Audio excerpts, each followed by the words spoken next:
है आपका आज की क्लास में? और एक दिन रिलैक्स करने के बाद काफ़ी एनर्जेटिक मूड में आप लोग लग रहे हैं।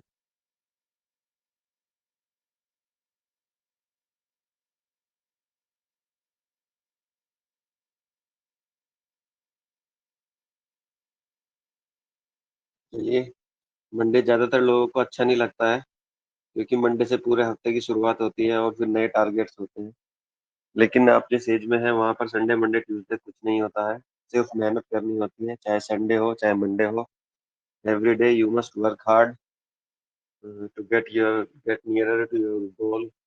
Whatever exam you are going to face in coming future, you must devote yourself to that particular exam. तो चलिए, आप उस एग्जाम में बहुत अच्छे से परफॉर्म करें। इसी की तैयारी के लिए हम लोग आज कहीं न कहीं यहाँ पर हैं।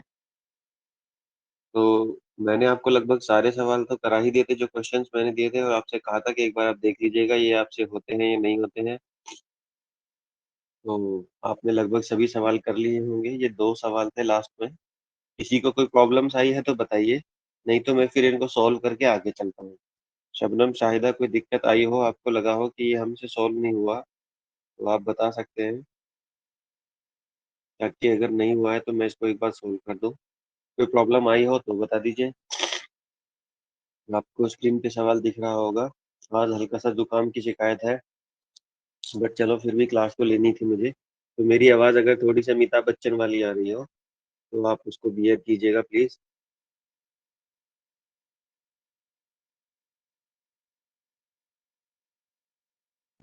दोनों ने करके देखा था सवाल घर पे? नहीं?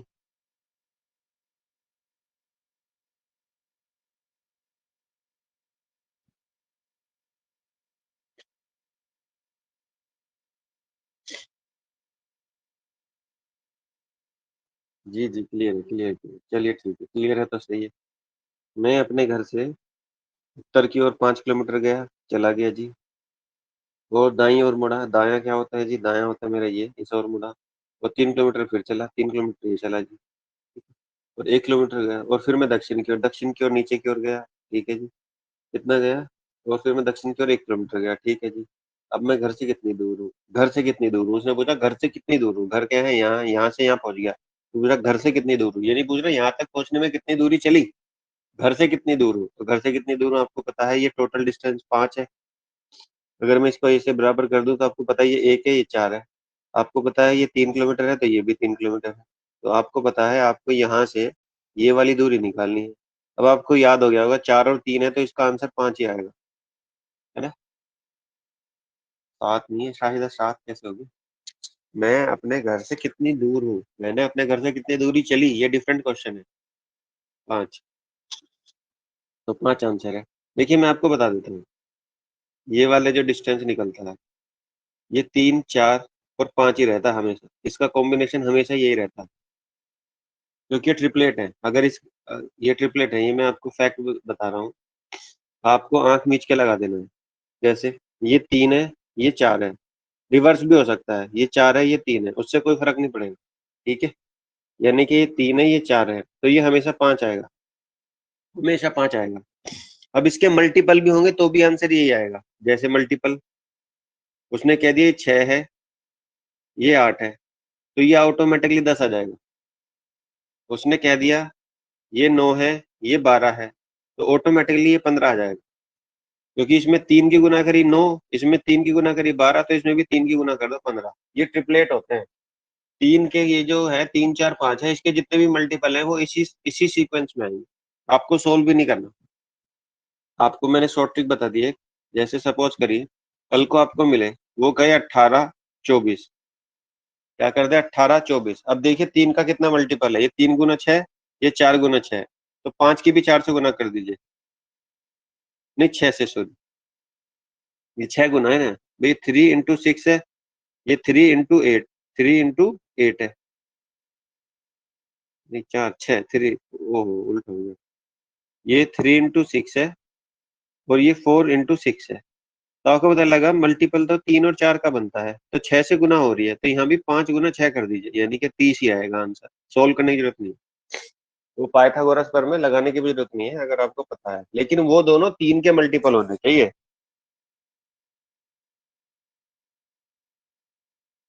बेस और परपेंडिकुलर, ये ट्रिपलेट है, 3 4 5।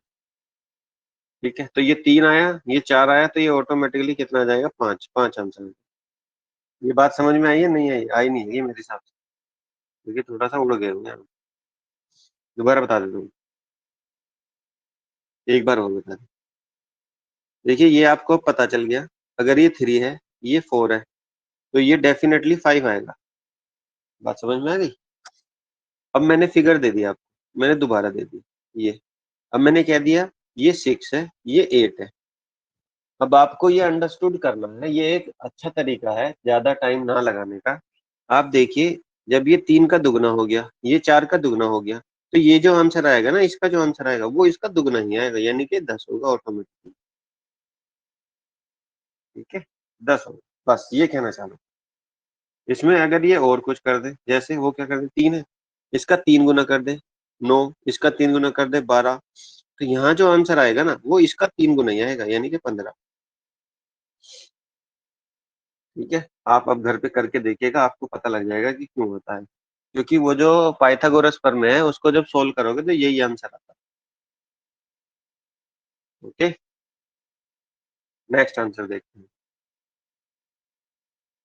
रमेश पूर्व की ओर 20 मीटर गया, पूर्व की ओर गया, यहाँ था, 20 मीटर गया, 20 मीटर गया, फिर अपनी बाईं ओर मुड़ा, बाईं ओर का मतलब है ऊपर की ओर गया, और 15 मीटर चला, 15 मीटर चला, कि चलने के बाद दाईं ओर मुड़कर 25 मीटर चला। अब दाईं ओर मुड़ा तो 25 मीटर चला, दाईं ओर मुड़ के यहाँ पहुंच गया 25 मीटर। ठीक है जी।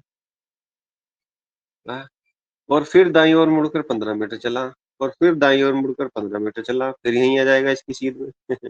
यहाँ आ गया इसकी सीध में, यहाँ पहुंच गया, है ना। 15 मीटर के ऊपर भी 15 मीटर, या नीचे 15 मीटर। रमेश प्रारंभिक स्थान से कितनी दूर है।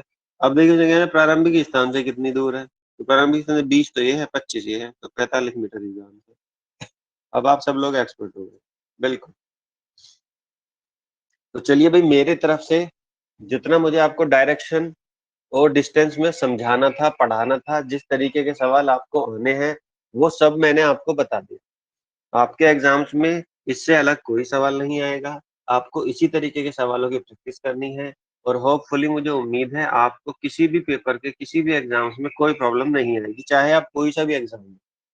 बस कॉन्सेप्ट तो देखिए यही है, जो आप मेरे साथ बच्चे जुड़े हुए हैं, मैं उन्हें बता दूं, शाहिदा, शबनम, आप कोई भी एग्जाम दोगे ना, सवाल के कॉन्सेप्ट यही है जो मैंने आपको दिए हैं। अब आपको दोबारा कभी रीजनिंग का blood direction test, number series, या ये कोडिंग डिकोडिंग पढ़ने की जरूरत नहीं है। आप जब भी आप बुक लेके बैठेंगे, आपको कॉन्सेप्ट याद आ जाएंगे। कॉन्सेप्ट याद आ जाएंगे तो आप उस बुक के सारे सवालों को खुद से ही सॉल्व कर पाओगे। हाँ, ये है कि आपको कल को किसी और टीचर से पढ़ोगे, आपको अब थोड़ी बात अंडरस्टूड हो गई है, थोड़ा बहुत कुछ समझ आ गया है, अब आपको पता लग गया है रीजनिंग क्या है, तो ये हो सकता है कल को कोई और टीचर आपको बहुत अच्छा लगे, क्योंकि आपकी अंडरस्टैंडिंग अब बन चुकी है। अब वो जो भी बात बताएगा वो आपको समझ आएगी, तो फिर दूसरा टीचर ना अच्छा लगने लगता है। जब आप शुरुआत में किसी से पढ़ते हो तो आपको 100% समझ में नहीं आती थी, लेकिन आप प्रैक्टिस करते हो, बहुत अच्छा प्रैक्टिस करते हो, और जब आप कहीं ना कहीं दूसरी जगह कहीं जाके देखते हो, आपकी आधे से ज्यादा अंडरस्टैंडिंग ऑलरेडी बिल्ड होती है, तो फिर आपको जब कोई दूसरी कोई बात बताता है तो वो आपको बहुत अच्छी लगती है, कि हाँ भाई, इसने मुझे बिल्कुल डाउट क्लियर कर दिया, क्योंकि आपके जो बेसिक कॉन्सेप्ट है वो क्लियर हो गए। और अब आप जब आगे कहीं पढ़ोगे तो आपको ना और डेवलप होना है, तो आपको फिर वो सारी चीजें समझ आती है, जिससे आपको क्या लगता है कि हाँ भाई, अब मैं बहुत अच्छा इंटेलिजेंट टीचर से पढ़ रहा हूँ। ये एक सिस्टम है। तो आप होपफुली आपने अपने सारे कॉन्सेप्ट को अच्छे से समझा होगा और आगे भी समझेंगे। मुझे थोड़ा सा आइडिया सर ने ये दिया है कि आपका एग्जाम शायद 20th जून को है। 20th जून को आप लोगों के एग्जाम्स हैं, चाहे वो यूजीसी वाला है या जो सा भी है।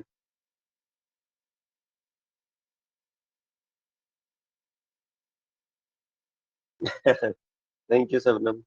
नहीं, मैं तो चाहता हूँ मेरे पास आए ना, नेक्स्ट टाइम आप कहीं किसी कॉलेज में टीचर प्रोफेसर लगे, आपको पूरी जिंदगी रीजनिंग नहीं पढ़नी है। हाँ, CUT 16 जून को है, हाँ बिल्कुल, यही सर कह रहे थे, है ना, आपका आपने इजी कराया, बाकी हम प्रैक्टिस, बिल्कुल प्रैक्टिस आपको करनी पड़ेगी। शबनम, मैं नहीं चाहता आप दोबारा कभी रीजनिंग पढ़े, कायदा फिजा, आप भी कभी दोबारा रीजनिंग ना पढ़नी पड़े आपको, है ना। तो ये सब चीजें आप जब पढ़ेंगे ना तो दोबारा पढ़ने की जरूरत ना पड़े, यही मेरा इरादा होता है कि कॉन्सेप्ट जाने के बाद ना सिर्फ प्रैक्टिस बचती है। कोई कहने लगे कि भाई उस टीचर ने मुझे अलग से कुछ पढ़ा दिया, तो जो कॉन्सेप्ट है वो सेम रहते हैं। बस हाँ वो होता है कि कोई कोई टफ टफ क्वेश्चंस मैं आपको करा दूं, उससे आपको थोड़ा सा मेहनत लग जाएगी। ऐसे ऐसे क्वेश्चंस मैं आपको करा दूंगा, फिर जो आप अब नॉर्मल क्वेश्चंस कर रहे हैं उनको आपको बहुत इजी लगेंगे, है ना? लेकिन उसका कोई लॉजिक नहीं है, आपके एग्जाम्स में उस तरीके के क्वेश्चंस नहीं आने हैं। तो आप, थैंक यू सबरम, थैंक यू। आप याद रखेंगे हमेशा, थैंक यू, वेरी गुड, है ना? तो यूजीसी का एग्जाम कब है? 20th को है, शायद 20th को ही है। मेरे को तो ये इन्फॉर्मेशन है, अगर इन्फॉर्मेशन गलत है तो आप मुझे तो राइट कर सकते हैं, करेक्ट कर सकते हैं। तो मैं थोड़ा सा ये चाह रहा था, देखिए भले ही आप लोगों को थोड़ा सा ये है, आप लोगों को मेरे साथ बियर करना पड़ेगा। मैं ये कहना चाह रहा हूँ आपको कि आप थोड़ा सा, अगर मैं थोड़ा सा फास्ट फॉरवर्ड में चल के 5-7 कॉन्सेप्ट है, क्योंकि भी देखिए मैं जनरली क्या है, मैं रीजनिंग का एक चैप्टर 3 दिन कम से कम या 4 दिन ले लेता हूँ, क्योंकि मेरे को अच्छा नहीं लगता जल्दी जल्दी किसी चीज को खत्म करना। मैं कह रहा हूँ आपको, अगर एक बार पढ़ाया जा रहा है तो वो बिल्कुल अच्छे से पढ़ाया जाना चाहिए, कोई डाउट नहीं होना चाहिए। लेकिन क्योंकि आप सब लोगों के एग्जाम्स अप्रोचेबल है, और मैं चाहता हूँ आपको, अगर कॉन्सेप्ट है तो एग्जाम में अगर आपके पास थोड़ा सा टाइम है, आप कम से कम जो क्वेश्चन है उन्हें सोल्व कर पाए उनको लगा के। तो इसीलिए आगे ना मैं सोच रहा हूँ 2 दिन में कम से कम मैं एक चैप्टर खत्म कर दूं। एक दिन आपको उसके सारे कॉन्सेप्ट क्लियर करूं, और एक दिन आपको सारे के सारे कहीं ना कहीं उससे रिलेटेड जो अच्छे सवाल है वो कराऊं। उससे आपको एक हल्का सा आइडिया लग जाएगा कि एग्जाम में कैसे सवाल आएंगे। तो 2 दिन में अगर मैं एक चैप्टर खत्म करूं, और 16th को यदि पहला आपका एग्जाम है, तो अब मुश्किल से मुश्किल 10 से 12 दिन बच रहे हैं। तो मैं 5-6 चैप्टर्स आपके खत्म करवा दूंगा, जिससे आपको काफी फायदा होगा। तो ये वो कहानी है, आपको समझ में आई हो अगर, तो आपको थोड़ा सा मेरे साथ पीस बना के चलना पड़ेगा। आपको ऐसा लगना नहीं चाहिए कि सर ने जल्दी निपटा दिया। बस ये है कि आप लोगों को एक्टिव होके ये बताना पड़ेगा कि ये नहीं समझ आया। जैसे मुझे क्या है, अब मैं बताता हूँ तो मैं हर हर चीज पे पूछता हूँ कि भाई ये हुआ नहीं हुआ, ये हुआ नहीं हुआ। तो उससे थोड़ा सा क्या है, मेरे को डाउट रहता है कि आपको पता नहीं समझ में आ रहा है या नहीं। तो आप बेझिझक मुझसे कुछ भी कहिएगा कि सर ये नहीं समझ आया, ये नहीं समझ आया, ये नहीं समझ आया। तो फिर मैं उसको उस तरीके से हैंडल करूंगा। चलिए, अभी हम आज नया टॉपिक स्टार्ट कर रहे हैं, और उस नए टॉपिक्स में हम आज सारे कॉन्सेप्ट को पढ़ने की कोशिश करते हैं, देखते हैं कितना टाइम हमें मिलता है, और फिर हम नई चीजों को दोबारा से स्टार्ट करते हैं।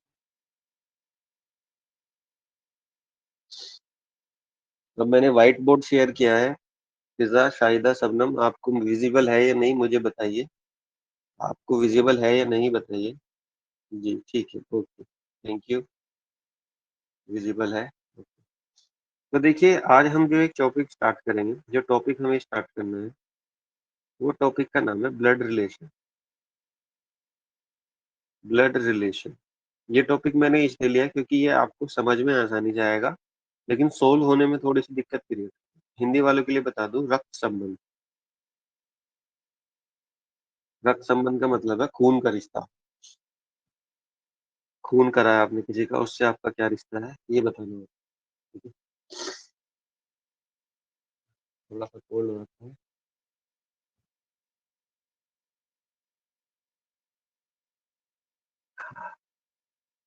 ब्लड रिलेशन, देखिए ब्लड रिलेशन का चैप्टर इसलिए आपके सिलेबस में आ सकता है क्योंकि ये कॉम्प्लेक्स होता है। कॉम्प्लेक्स का मतलब ये होता है कि आपको सवाल ऐसा दिया जाएगा जिससे आपको कंफ्यूजन हो, और कंफ्यूजन होने से मतलब है कि आपकी क्या देखी जाती है, decision making power. Decision making, जब भी आप कंफ्यूज हैं तो आपकी देखी जाती है डिसीजन मेकिंग पावर, क्योंकि डिसीजन मेकिंग पावर जो आपको लाके खड़ी करती है, वो लाके खड़ी करती है स्ट्रॉन्ग पर्सनैलिटी। स्ट्रॉन्ग पर्सनैलिटी जो आपकी डिसीजन मेकिंग पावर है, और स्ट्रॉन्ग पर्सनैलिटीज जो होती है, वो होल्ड रखती है अपने काम। तो इस तरीके से रीजनिंग के सारे चैप्टर्स का यही बेस होता है कि हर चीज वो कॉम्प्लेक्स करके दे देते हैं। जैसे अभी आपने डायरेक्शन टेस्ट किया, वो क्या करने के लिए प्रयास करते हैं, दाएं गया, बाएं गया, फिर ऊपर गया, फिर नीचे गया, 15 मीटर गया, 5 मीटर गया, उसके सामने आ गया, इसके सामने आ गया। तो वो क्या बना देते हैं, एक नॉर्मल बात को कॉम्प्लेक्स बना देते हैं। और कॉम्प्लेक्स बनाने से वो हर बच्चे के अंदर ये चेक करना चाह रहे हैं कि जब उसको परेशान किया गया, कॉम्प्लेक्सिटी दी गई, तो उसको जो कंफ्यूजन क्रिएट हुआ, उस कंफ्यूजन में क्या वो सही डिसीजन ले पाया। और अगर आप सही डिसीजन ले पाए तो इसका मतलब you are a strong personality. कल को जब आप किसी डिपार्टमेंट में जाओगे तो वहां पर आप किसी से भी इन्फ्लुएंस नहीं होगे, और इंफॉर्मेशन के बहुत ज्यादा फ्लो के बाद भी आप सही इंफॉर्मेशन अपने काम की निकाल लो। और जब आप सही इंफॉर्मेशन निकाल लोगे, क्योंकि you have become strong personality, तो डेफिनेटली आपका अपने वर्क पर क्या रहेगा, होल्ड रहेगा। तो इसीलिए हम ब्लड रिलेशन के चैप्टर को भी पढ़ते हैं। और दूसरा भी ये है कि आपको पता होना चाहिए कि रिलेशंस को क्या करते हैं। तो देखिए, पहले मैं इंग्लिश में बता रहा हूँ, उससे क्या होगा, आपको थोड़े से रिलेशंस भी पता लगेंगे, और फिर मैं हिंदी में ही बता दूंगा। देखिए, सबसे पहले आप अपने आप को रख लीजिए किसी को भी, ए है, ठीक है। अब आपको सिर्फ वहां पर बोलना है जहां आपको समझ ना आए कि सर ये मुझे समझ में नहीं आया। अब ए है, ठीक है। अब ए के कहीं ना कहीं एक तो क्या होंगे, फादर, ठीक है। फादर है तो ये तो फादर है ही। अब इस फादर के भी फादर है, इस फादर के भी फादर है। तो आपको पता चला, दो चीजें पता चली। यदि मैंने कहा ए का फादर बी है और बी का फादर सी है, ये बात समझ में आ गई आपको? हाँ, आगे चल। एक और बात पता चली, ए का जो फादर है बी, ये मेल है, क्योंकि फादर है तो क्या होगा, मेल होगा। डेफिनेटली कोई ऐसी बात ही नहीं है, डाउट ही नहीं आना चाहिए, क्योंकि इसमें जेंडर भी पता करना होता है, ब्लड रिलेशन में जेंडर भी पता करना जरूरी है। तो आपने कहा ए का फादर, तो ए का जो फादर है वो बी है, ठीक है जी। या अब मेरे से कोई भी पूछे बी कौन है, तो आप बताओगे जी ए का फादर, ठीक है। आपसे कोई पूछे बी का जेंडर क्या है, आपको पता है, क्योंकि ए का फादर है और फादर मेल हो सकता है, तो जी बी मेल है। ओके, ठीक है जी, समझ में आ गया सर, ये तो बहुत आसान था, इतना आसान तो हमें समझ में आ गया, ठीक। अब क्वेश्चन आया, अब बी का फादर सी है, बी जो बी है, इसका फादर कौन है, सी है, सी है।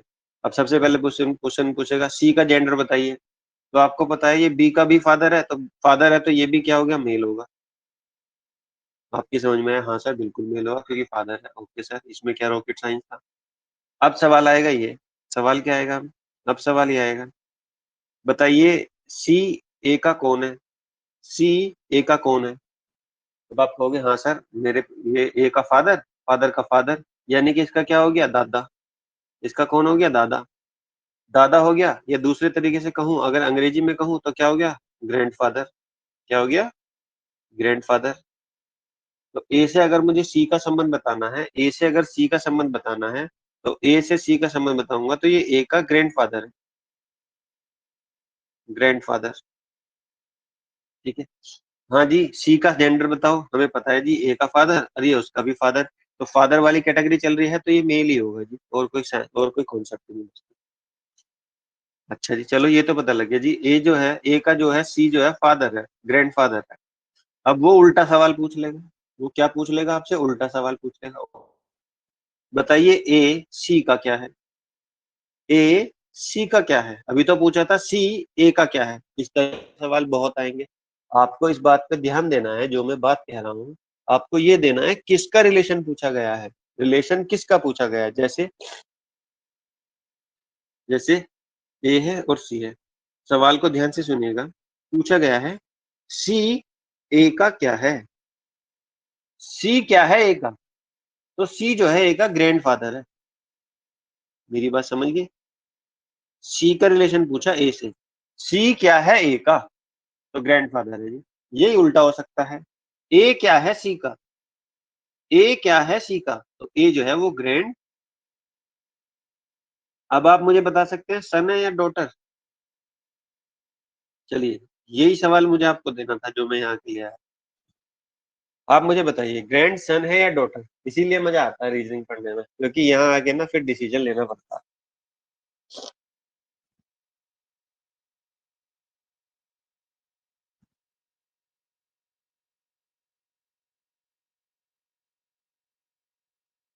Grandson, granddaughter, grandson, granddaughter, yes. एक मिनट होल्ड कीजिएगा प्लीज, बस मैं आया, एक सेकंड में आया।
Welcome back dear. हाँ, अब देखिए आप सब लोग ध्यान देंगे। हम सब लोगों ने ग्रैंडसन, ग्रैंडसन, ग्रैंडसन, राहिदा ने बताया ग्रैंड डॉटर और सन, सन, ठीक है, ग्रैंडसन, ग्रैंडसन। देखिए ध्यान दीजिए, जो सी का ए से संबंध है, सी का जो ए से संबंध है, नहीं सॉरी, ए का जो सी से संबंध है, वो या तो ग्रैंड सन है या ग्रैंड डॉटर है, लेकिन हम कंफर्म नहीं कर सकते कि वो सन है या डॉटर है। क्यों? क्योंकि वो ए का फादर है बी। ए का फादर कौन है? बी। हमें ये तो पता चल गया कि बी फादर है, लेकिन ए अगर लड़की है तब भी तो वो उसका फादर ही रहेगा। अगर ए लड़की है तो भी तो बी फादर ही रहेगा। भाई उसके लिए अगर वो लड़की है तो फादर के लिए फादर मदर थोड़ी हो जाएगा।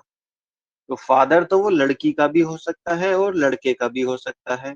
और मैंने अभी तक आपको ये नहीं बताया कि ए का जेंडर क्या है, ना मुझे पता चल रहा किसी भी तरीके से। तो जब तक मुझे ये स्पेसिफिकली पता नहीं चले कि ए का जेंडर क्या है, तब तक मैं उसका जेंडर अपने मन से नहीं बना सकता कि चलो फादर फादर की बात चल रही तो हो सकता है ए भी लड़का ही हो। ऐसा नहीं होता। आप खुद बताइए। भाई मैंने कहा ए का फादर बी है, तो ही मुझे पता लगा बी का जेंडर मेल है। मैंने कहा बी का फादर सी है, तो बी का फादर होते ही सी, मुझे पता लगा सी का जेंडर भी मेल है। लेकिन ए का जेंडर कैसे निश्चित करूं? यदि ए कोई लड़की है या ए कोई लड़का है, तो इसका मतलब वो तो उसका ग्रैंड सन भी हो सकता है और ग्रैंड डॉटर भी हो सकती है। बताइए क्या मेरी बात गलत है? क्या आपको मेरी बात समझ में आई? ए जो है वो ग्रैंड सन भी हो सकता है और ग्रैंड डॉटर भी हो सकता है सी का, क्योंकि मुझे ए का जेंडर।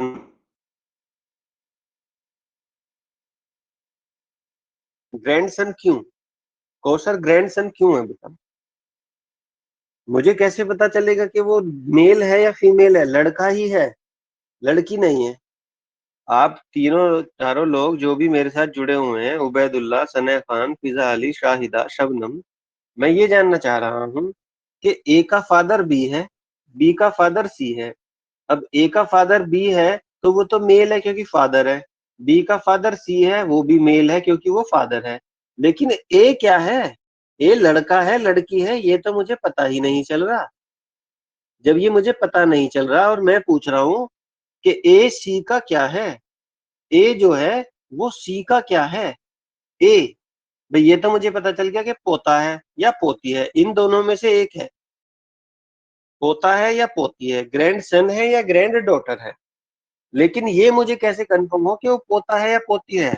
ये बात आप कंफर्म नहीं कर सकते। जितनी इंफॉर्मेशन आपके पास है, उस इंफॉर्मेशन से आप ये कंफर्म नहीं कर सकते कि ए पोता है या पोती है, सन है ग्रैंड या ग्रैंड डॉटर। बिल्कुल मेल या फीमेल कंफर्म करना है। जल्दी में किया इसीलिए, हाँ इसीलिए तो मैं हूं कि जल्दी ना हो। तो माय डियर, मैं दोबारा से बता देता हूँ, ये ए है और ए का फादर बी है। तो अगर ये फादर है तो माय डियर मुझे पता चला ये मेल भी है। फादर का जो फादर है, फादर का भी एक फादर है जी, वो सी है। क्योंकि ये भी फादर है तो मुझे पता चला ये भी मेल है। तो यहाँ से देखिए बी का जेंडर कंफर्म हो रहा है, सी का जेंडर कंफर्म हो रहा है कि मेल है। लेकिन ए का जेंडर कंफर्म नहीं हो रहा कि वो लड़का भी हो सकता है लड़की भी, क्योंकि भाई बी फादर है। फादर होने में तो वो अपनी बेटी का भी फादर है, अपने बेटे का भी फादर है। तो ए कंफर्म नहीं हो रहा। लेकिन यदि मैं एक इंफॉर्मेशन और जोड़ दूं, क्या जोड़ दूं? कि ए जो है वो डी का भाई है, ब्रदर है। जैसे ही मैंने ये लिखा कि ए जो है वो डी का भाई है, ब्रदर है, तो जैसे ही मैंने ब्रदर लिखा ए को, तो मुझे पता चल गया ये मेल है। मुझे क्या पता चल गया कि ये मेल है। अब मुझसे पूछा गया है कि ए जो है वो सी का क्या है? ए जो है वो सी का क्या है? तो ए जो है वो सी का ग्रैंड क्या है? ग्रैंड ग्रैंड सन है। वो ए का ग्रैंड सन है। तो सिंपल, सिंपल एज दैट। ठीक है। यहीं पर उल्टा भी हो सकता है। उल्टा कैसे हो सकता है? वो कह दे कि ए जो है वो डी की सिस्टर है, या कह दे डी की सिस्टर है। ए जो है वो डी की सिस्टर है, तो सिस्टर होने में मुझे पता चल गया कि माय डियर ये फीमेल है। और जैसे ही ये मुझे पता लगा ए फीमेल है, तो ए जो है वो सी का क्या हो जाएगा भाई? सी का क्या हो जाएगा? Grand daughter. Grand daughter. क्या मेरी बात क्या क्लियर है? मेरी बात क्लियर है? क्या हो गया? माइक क्या किसने हो ऑन गया? किया माइक अपना? किसने ऑन किया अपना? चलिए ठीक है।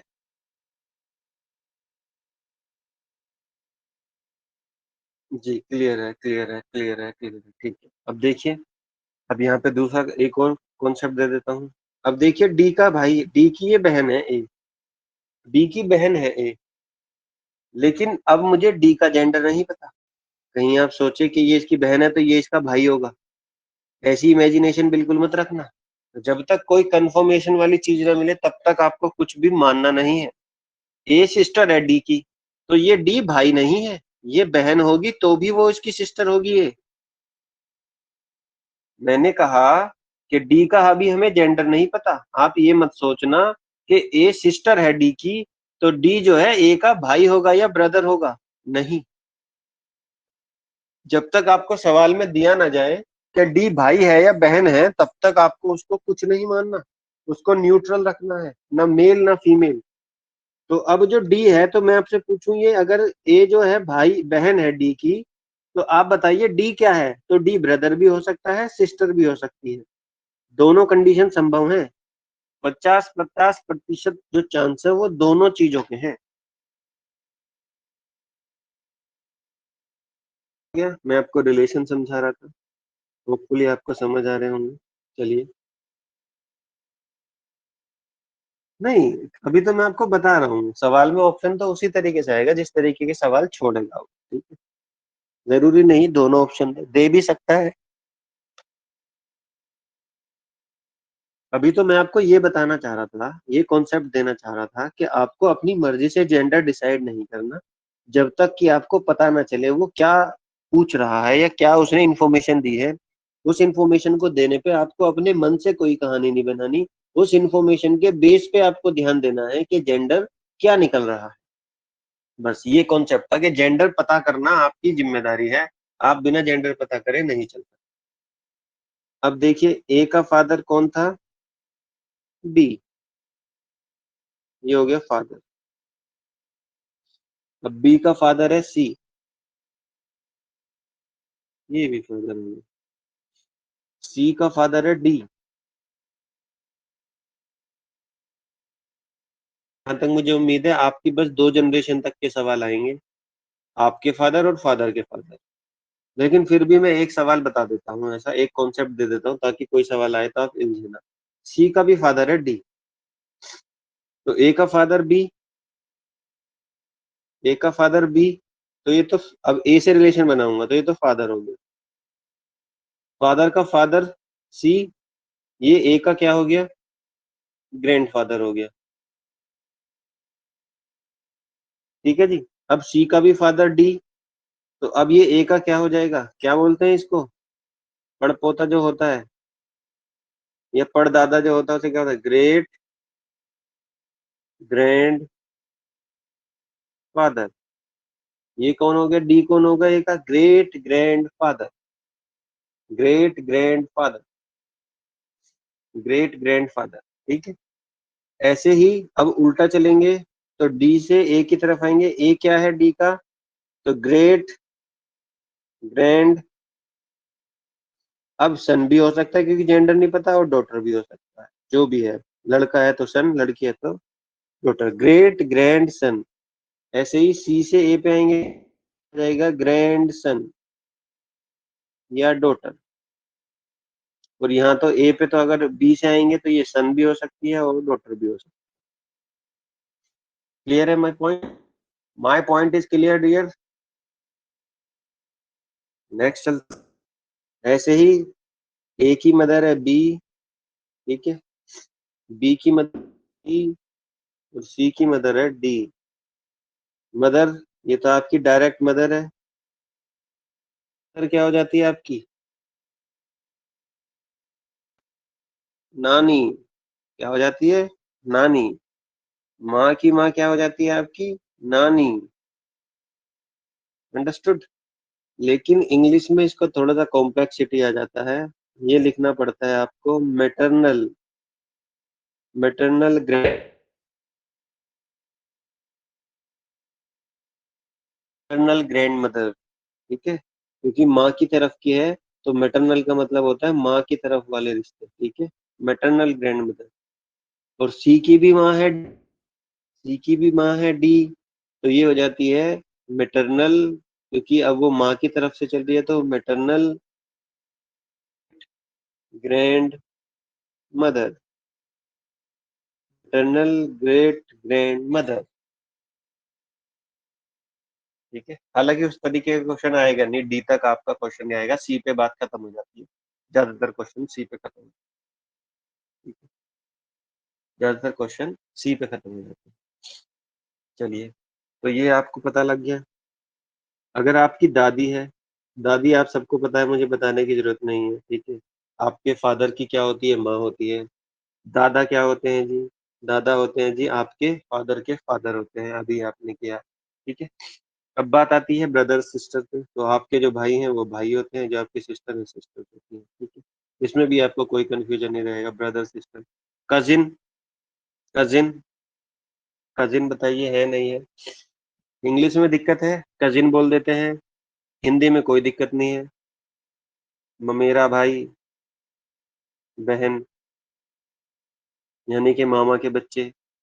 फुफेरा भाई बहन, फुफेरा भाई या बहन, फूफी के बच्चे, बच्चे। मौसेरा भाई बहन, भाई बहन, यानी कि खाला, मौसी बोलते हैं खाला को। तो इस तरीके से आप देखेंगे, हिंदी वाले को तो समझ में आ जाएगा, मामा का भाई है, फूफा का भाई है, खाला का भाई है, मौसी का भाई है, उनको तो समझ में आ जाएगा। इंग्लिश में उनके लिए एक ही वर्ड है, कजिन। हाँ, वो मैं भी बताता, आपने पहले ही बता दिया सबने, थैंक यू। ठीक है, अब देखिए, मामा का भाई, मामा का, मामा का लड़का, मामा का लड़का या लड़की, लड़का या लड़की, मामा की। देखिए, मामा जो है ना, वो क्या, उनका रिलेशन आपका इस वजह से है क्योंकि आपकी जो माता है उनका संबंध उनसे है। मामा जो होते हैं माता के भाई होते हैं, तो माँ की तरफ से जितने भी संबंध होंगे उनको बोलते हैं मैटरनल कजन, मैटरनल कजिन। माँ की तरफ से, जैसे माँ की तरफ से क्या रिश्ता होता है भाई? माँ की तरफ से रिश्ता होता है मामा का, मौसी का यानी कि खाला का, ये दो रिश्ते होते हैं माँ की तरफ से, तो उन्हें बोलते हैं मैटरनल कजन। क्या बोलते हैं? Maternal cousin. समझ गए ना मेरी बात? आप लोगों को आज तक रिश्तों में बात होती होगी ना, जब बड़े लोग बैठ के बात करते होंगे, आपको अच्छा नहीं लगता होगा। आपकी माता जी पांच पांच जनरेशन को सबको गिना देती होगी, और आपको कुछ नहीं समझ आता, पता नहीं ये अम्मी या माता जी क्या क्या बात करती रहती है। तो उस तरीके की बातें पहले समझ में नहीं आती थी, इसीलिए रीजनिंग वालों ने सोचा ये बच्चे बहुत जा रहे हैं दूर, ये आजकल बच्चे अपने माता पिता की बात नहीं सुनते, ये रक्त संबंध नहीं जानते, ये अपने को जानते ही नहीं है। इनको टेस्ट लेते हैं, इनको पता होना चाहिए इनके अपने कौन होते हैं। तो ब्लड रिलेशन में इसीलिए ये क्वेश्चन दिए गए हैं, क्योंकि हम सब लोग नालायक होंगे, तो वो इसीलिए आपको ये वाला चैप्टर पढ़ो। ऐसे ही, अब जैसे फुफेरा भाई है ना, फुफेरा और चचेरा, ये दोनों क्या होते हैं? फादर की तरफ से होते हैं। फूफी कौन होती है? आपके फादर की सिस्टर। और चाचा कौन होते हैं? आपके फादर के भाई। तो इसीलिए ये दोनों कहलाते हैं पैटर्नल। इनके जो बच्चे होते हैं वो कहते हैं पैटर्नल अंकल, वो पैटर्नल कजिन, पैटर्नल कजिन, ये क्या कहलाते हैं? Paternal cousin. तो मेरी बात आपको समझ आई होगी, पैटर्नल कजन का मतलब है वो बच्चे जो पापा के रिश्ते की वजह से हैं, तो पापा के रिश्ते की, पापा का जो रिश्ता है उनसे जो बच्चे हुए हैं वो कहते हैं फुफेरा या चचेरा भाई बहन। और जो माता जी की तरफ से रिलेशन है, मामा है या खाला है, उनको बोलते हैं मैटरनल कजन, बोलते हैं मैटरनल कजन। ये आपको क्लियर है? ठीक है, नेक्स्ट चलते हैं। अब देखिए, मामा है और मौसा है या खालू है, है ना, इस तरीके से आप लोग बोलते हैं। मामा, मौसा या खालू, ये दोनों किस वजह से आते हैं एग्जिस्टेंस में आपके, आपके संबंध क्यों बनते हैं आपकी माता की। ठीक है, तो मामा या मौसा या खाला कह देंगे तो कोई दिक्कत ही नहीं है, वो तो आप समझ जाएंगे। हिंदी वालों को तो कोई दिक्कत नहीं, आपको पता है मामा कौन है, खाला कौन है, मौसा। तो इंग्लिश में तो सबके, हिंदी में तो सबके लिए स्पेसिफिक है हर रिलेशन के लिए, लेकिन अंग्रेजी में इन दोनों के लिए एक ही वर्ड यूज होता है, दैट इज अंकल। यूज होता है अंकल। अब क्योंकि ये माता की तरफ से है तो इसीलिए इनको बोलते हैं मैटरनल अंकल। क्या बोलते हैं? Maternal uncle. ठीक है, दूसरी बात चलिए, अब चलते हैं। ऐसे ही आपके कौन है, चाचा है और फूफा है। ठीक है, ये चाचा और फूफा एग्जिस्टेंस में इसलिए आते हैं क्योंकि इनका संबंध होता है आपके पापा से। इनका संबंध किससे होता है? आपके पापा से। तो चाचा को आप समझ जाते हैं, फूफा को, चाचा में ताऊ भी आ जाते हैं। ठीक है, चाचा चाचा नहीं, ताऊ भी आ जाते हैं। ठीक, ताऊ, चाचा, फूफा, ये आ गए। ये इसलिए है क्योंकि इनका संबंध इसलिए है क्योंकि आपके फादर जो है उनकी सिस्टर जो है उसकी शादी आपके फूफा से होती है, और आपके जो भाई, पापा के भाई हैं उनके, वो उनको चाचा या ताऊ बोलते हैं। बड़े हैं तो ताऊ, छोटे हैं तो चाचा। तो ये तो हिंदी वाले तो आसानी से समझ आ जाता है, कोई दिक्कत नहीं। लेकिन अंग्रेजी में इनके लिए एक ही वर्ड है, अंकल। क्योंकि ये आपके पापा की तरफ से है इसीलिए इन्हें बोलते हैं पैटर्नल। क्या बोलते हैं? पैटर्नल। सिंपल लॉजिक है, जो भी संबंध आपके माता के होने की वजह से है वो मैटरनल है, और जो भी संबंध आपके पापा के होने की वजह से है वो पैटर्नल। होपफुली आपको मेरी बात समझ में आ रही होगी। कोई डाउट है यहाँ तक कि सर ये नहीं बात समझ में आई? एक बार आप लोग बता दीजिए अगर किसी को यहाँ तक कोई बात समझ में नहीं आई। Ubaidulla, Shahida, Fiza, Shabnam. No doubt, no doubt. बस उबैदुल्ला। सना जी खान। मैं समझा नहीं। सना जी खान, किसी का नाम लिखा है आपने?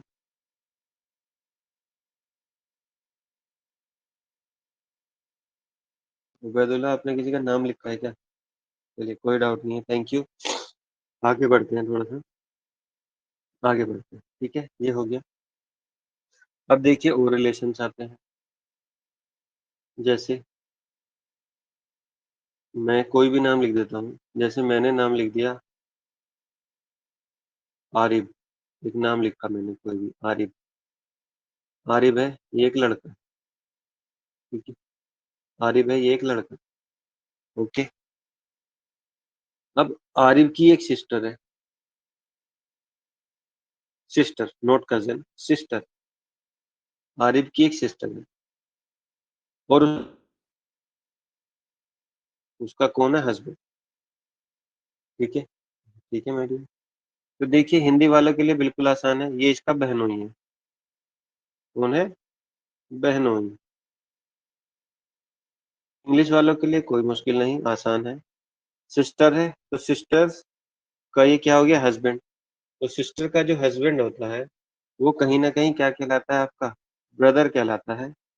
क्या कहलाता है? ब्रदर। Not cousin, brother. और क्योंकि वो उसकी ससुराल में है सिस्टर की, तो ब्रदर की ससुराल यानी कि इन, ब्रदर इन लॉ। ये क्या हो जाएगा? Brother in law. ठीक है, जो हस्बैंड है यानी कि आपकी सिस्टर का जो हस्बैंड होता है वो कहलाता है हिंदी वालों के लिए बहनोई, और इंग्लिश वालों के लिए ब्रदर इन लॉ। अब आरिब है, आरिब की वाइफ है। की कौन है? वाइफ। ये इसकी सिस्टर है, तो आरिब की ये वाइफ है। तो इस सिस्टर के लिए ये क्या हो जाएगी? सिस्टर। क्या हो जाएगी? सिस्टर। लेकिन सिस्टर कहाँ पे है वो? क्योंकि ये कहाँ पे है, ये जो आरिब की वाइफ है ये अपनी ससुराल में है, तो सिस्टर यानी कि हिंदी वालों के लिए सिंपल भाभी, और इंग्लिश वालों के लिए sister in law. In law. बात समझ में आई? यानी कि आपकी सिस्टर है, आप जब है, उसका कोई भाई है, उसका कोई, सॉरी गलत हो गया। आप सिस्टर हैं, आपकी कोई सिस्टर है, उसका जो हस्बैंड है वो कहलाएगा ब्रदर्स इन लॉ। आपका कोई भाई है, उसकी वाइफ है, वो कहलाएगी सिस्टर इन लॉ। चाहे कुछ भी हो, जिसकी भी आपके रिलेशन में, यानी कि आपका भाई या बहन है, वो ब्रदर या सिस्टर लगेगा, मेल या फीमेल है तो। अगर मेल है तो ब्रदर लगेगा, फीमेल है तो सिस्टर लगेगा। और उसके रिलेशन, किसकी शादी जहां भी हुई है, लड़का है चाहे लड़की से हुई हो, लड़की है उसकी जब जिस लड़के से हुई है, वो आपका सिस्टर या ब्रदर इन लॉ लगेगा उसमें साथ। In law, brother in law, sister in. ठीक है। और देखते हैं और क्या रिलेशन बनते हैं अभी। और क्या रिलेशन बनते हैं। अच्छा जी। और एक रिलेशन और बनता है, आपका भाई है, ब्रदर है। ठीक है। ब्रदर है आपका, तो आपका भाई हो गया। अब ब्रदर के क्या है, बच्चे, चाइल्ड। आपका भाई, ब्रदर है आपका, भाई है, और बच्चे हैं। तो बच्चे क्या क्या लगेंगे आपके, नेफ्यू। सॉरी, गलत हो गया। दोबारा से बताता हूँ, थोड़ा सा कॉन्सेप्ट और क्लियर। ये ए है, ठीक है, और ए है, उसका ब्रदर भी है और उसकी सिस्टर भी है, दोनों। दोनों के बच्चे हैं, इसलिए मैं बताना सही समझा कि एक ही बार में डाउट क्लियर। ए है, ए का ब्रदर भी हो सकता है, सिस्टर भी हो सकता है, उनकी शादी हो गई, ठीक है। इन दोनों के बच्चे हैं, इन दोनों के सन है, और इन दोनों के डॉटर। दोनों की बात, ब्रदर के भी और सिस्टर के भी, दोनों के। ये सिस्टर है, उसका जो लड़का होगा वो तो लगता है नेफ्यू। और जो ए का ब्रदर है चाहे सिस्टर है, वो क्या लगती है, नीज। क्या लगती है, नीज। नेफ्यू और नीज। नीज, किसी को प्रोनाउंस करना नहीं आ रहा, तो नीज। और ये नेफ्यू। आपका कोई भाई है या आपकी कोई बहन है, उसके जो बच्चे हैं वो आपके क्या लगते हैं, भाई। सॉरी, वो आपके क्या लगते हैं, नेफ्यू या नीज। मैं कुछ और बोलना चाह रहा था, कुछ और बोल दिया। आपका भाई है और आपकी सिस्टर है, उसके जो बच्चे हैं वो या तो आपके नेफ्यू लगेंगे या नीज। यदि वो लड़का है तो नेफ्यू कहलाया जाता है, यदि वो लड़की है तो नीज कहलाई जाए। ठीक है। ये इंग्लिश वालों के लिए आसान है। ए है, यदि ए का भाई है, भाई के बच्चे हैं, एक लड़का है और एक लड़की है। अंग्रेजी में तो इसके लिए नेफ्यू है, इसके लिए नीज है। हिंदी में ये आपका क्या है, भतीजा है, और ये आपका भतीजा। What my point. उसकी बहन है, उसकी बहन के लड़का है, तो ये क्या लगता है, भांजा। और ये क्या लगती है, भांजी। इंग्लिश में दोनों के लिए सेम वर्ड है, नेफ्यू और नीस। हिंदी में भाई के बच्चे हैं तो वो लगता है भतीजा या भतीजी, के बच्चे हैं तो वो लगता है भांजा और भांजी।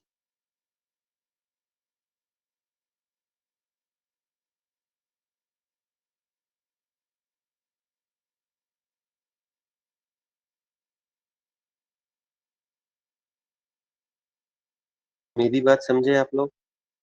कोई ऐसा रिलेशन है जो आपको अभी तक नहीं पता चला हो और मैंने आपको बताया हो और आपकी समझ में ना आया हो कि हाँ सर ये सब हमें पता था, आपने हमें कोई नई बात नहीं बताई है, ये सारी जानकारी हमें थी। आप चाहें तो डायरेक्ट सवाल भी करवा सकते थे, लेकिन मेरा फर्ज था कि मैं आपको एक बार गो थ्रू कराऊं कि किस तरीके से इनको बोला जाता है, क्या इनको कहा जाता है, और कैसे इनको समझा जाता है। कल को क्वेश्चन इसी तरीके से आए। क्या मेरी तरफ से कोई डाउट है अभी आपको रिलेशन में। आपको लगता है कि सर ये रिलेशंस आपने बताए नहीं, आपको लगता है कि आपको और कुछ पता होना चाहिए, तो मुझे बताइए। अगर आपको डाउट है कि हाँ भाई अब हम रिलेशंस निकाल सकते हैं, तो कोई दिक्कत नहीं। ठीक है। अभी दो चार तरीके की बातें और बतानी है, लेकिन मैं उनको चाहता हूँ कि क्वेश्चन से ही बताऊं। ऐसे समझाने से क्या है, डाउट बढ़ सकता है। जी क्लियर है, क्लियर है। और किसी को, दो ही लोगों का रिप्लाई आया है। चलिए। पहली बात तो आपको मैंने अब रिलेशंस वाली क्लियर कर दी। दूसरी बात मैं आपको बता देता हूँ कि ब्लड रिलेशन में अभी 2 ही जेंडर चलते हैं। 2 ही जेंडर चलते हैं, मेल और फीमेल। ठीक है? अभी तक कौन से जेंडर चलते हैं? मेल और फीमेल। ठीक है? इस तरीके से आपको क्वेश्चन पे डिपेंड करना है। पहली दूसरी बात होगी, रिलेशन पता लग गया। दूसरा, 2 ही जेंडर होते हैं, मेल या फीमेल।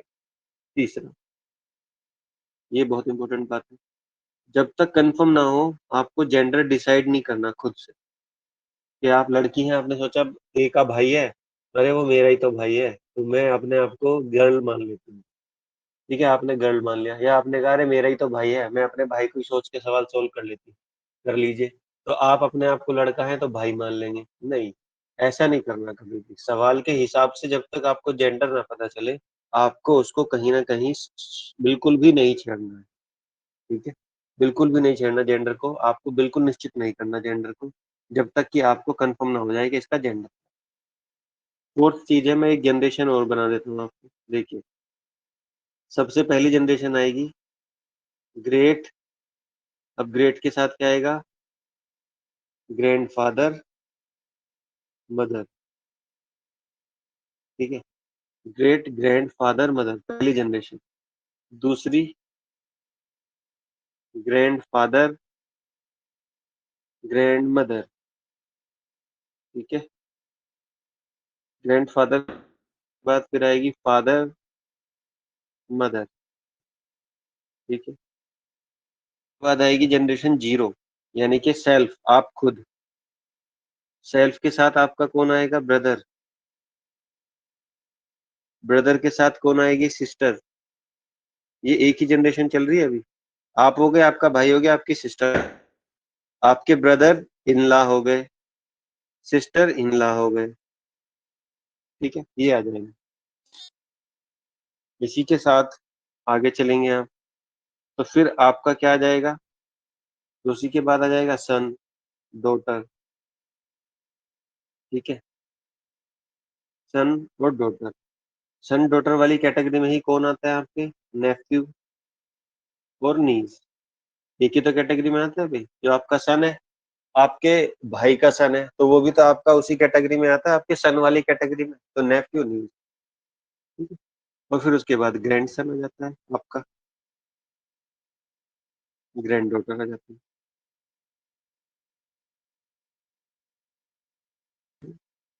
तो बस यही सारे रिलेशन है जो आपको बताने थे। अब कल को इसी के बेस पे मैं आपको सारे सवाल करवाऊंगा, और कल ही इस टॉपिक को हम खत्म कर देंगे। ठीक है? ज्यादा समय नहीं लगाएंगे। मैं जितने सवाल कराऊंगा वो सफिशिएंट होंगे आपके अंडरस्टैंडिंग बिल्ड करने के लिए, और आप उन सवालों को कर पाएंगे। जैसे कि मैंने आपको अभी बताया है, एक दो जगह सवाल किए हैं स्टार्टिंग में, तो उससे आपको हल्का सा आइडिया लगा होगा कि कैसे सवाल सोल्व करना होता है। आप चाहें तो थोड़ी प्रैक्टिस करके भी आ सकते हैं कल की क्लास में। प्रैक्टिस करने से ये बेनिफिट होगा कि आपको ज्यादा चीजें आसानी से समझ में। तो चलिए, आज के लिए इतना ही माय डियर फ्रेंड, मिलते हैं कल की क्लास में। Thank you.